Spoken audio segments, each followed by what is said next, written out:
আল্লাহ রাব্বুল আলামিন পবিত্র কোরআন মাজিদের 5 নম্বর সূরা মাইদার 27 আয়াত থেকে এই বিষয়টা অবতারণা করেছেন।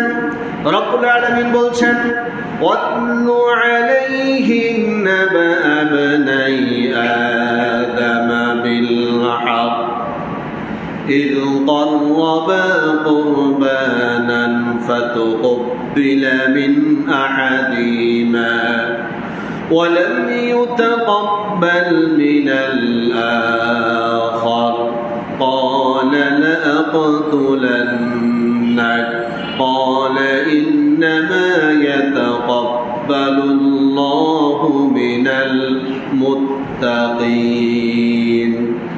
আল্লাহ রাব্বুল আলামিন আদম আলাইহিস সালামের উপর কঠিন দায়িত্ব দিয়ে দিলেন।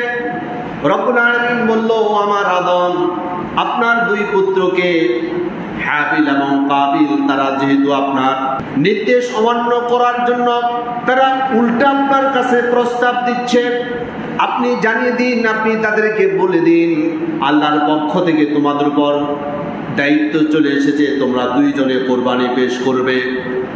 যার কোরবানিটা আল্লাহর দরবারে কবুল হয়ে যাবে, মঞ্জুর হয়ে যাবে, আল্লাহর দরবারে গ্রহণযোগ্য হয়ে যাবে, তার প্রস্তাব আল্লাহ তাআলা তোমাদের পক্ষ থেকে কবুল করে নেবে। হাবিল ছিল মেষপালক, তার মেষপাল থেকে হৃষ্টপুষ্ট একেবারে চোখ ধাঁধানো সুন্দর একটা মেষ সে নির্বাচন করে আল্লাহর দরবারে কুরবানি পেশ করলো। কাবিল ছিল একজন কৃষক, তার বিভিন্ন কৃষি পণ্য থেকে কিছু পণ্য একসাথ করে সে আল্লাহর দরবারে কুরবানি পেশ করলো। আল্লাহ সুবহানাহু ওয়া তাআলা তখন এমন একটা সিস্টেম রেখেছিল,